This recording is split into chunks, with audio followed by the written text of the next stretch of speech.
உப்பு போட்டு அப்படியே வேக வச்சுருக்கோம். 1/2 hour வெந்திருக்கு மட்டன். அதுக்கப்புறம் தான் நம்ம போடணும் பிரியாணியில்.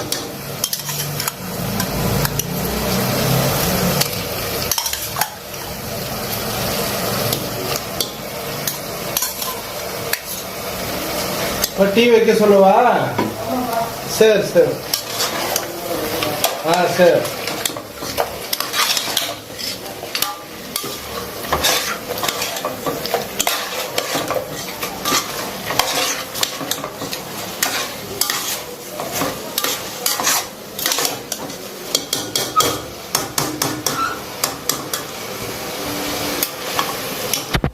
நம்ம ஏற்கனவே வேக வச்சு போட்டுக்கிறதுனால மட்டனை, அதனால் இப்போ வேகணும்னு அவசியம் இல்லை. மீதி எல்லாமே வதங்கிடுது. இப்போ நம்ம தேவையான அளவு தண்ணி ஊற்றிக்கலாம். நம்ம மட்டன் வேக வச்சோம் இல்லையா, அந்த தண்ணியை வந்து ஊற்றிக்க போகிறோம்.